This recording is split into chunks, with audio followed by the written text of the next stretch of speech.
Christian Audio, a division of Recorded Books, presents Dying to Live, Letting Go of Earthly Pleasures to Find Eternal Joy, by Margaret Jen Burke. Narrated by Susan Hanfield.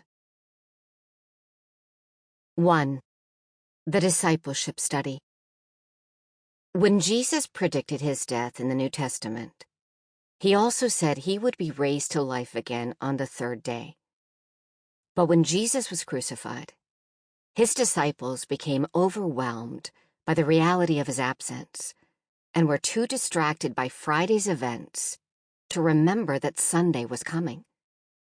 They denied knowing him. They deserted him at the cross. They doubted whom he claimed to be. Each time I read the Gospels, I find myself wishing I could travel back in time, not only to hear Jesus teach, but because someone needs to slap some sense into the 12 disciples. Even when Mary Magdalene told them Jesus had, in fact, risen from the dead, they didn't believe her. After living with and learning from the Son of Man for years, and being told several times about the events that would take place, they simply didn't remember. It's easy to be annoyed by this, isn't it? But you know what? We're stuck on Saturday too, largely devaluing the future fulfillment of a miracle promise, Jesus' second and final coming. We're just as distracted, deserting, and doubtful. We also don't like to wait. In his article, The Psychology of Waiting Lines, David Maister explains the human mindset associated with having to wait. He mentions that if a season of waiting is uncertain or unexplained, it seems longer to us than a season of waiting that is defined and easily understood. Although waiting aimlessly or indefinitely can make us angry, antsy, or afraid, it also makes us weary.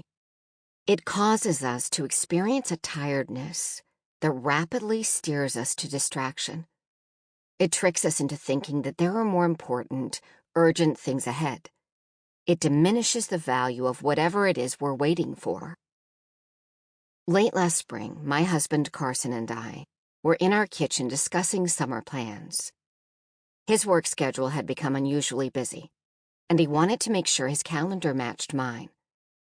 I mentioned a few dates: our anniversary trip in June, a weekend with his parents for the 4th of July, a wedding in early August. I unknowingly listed them in order of importance based on their eventual arrival, not bothering to include the small things we also had on the calendar, or things that were okay for him to miss. A bit later, while reading a passage from the book of James, I realized I'd spent the better part of 25 years making both spontaneous and calculated plans without acknowledging Jesus or his return. If, when comparing calendars with my husband, I had said, well, we have an anniversary trip, so-and-so's wedding, and, oh yeah, Jesus might return, he would have laughed it off and told me I wasn't normal, because that's not normal.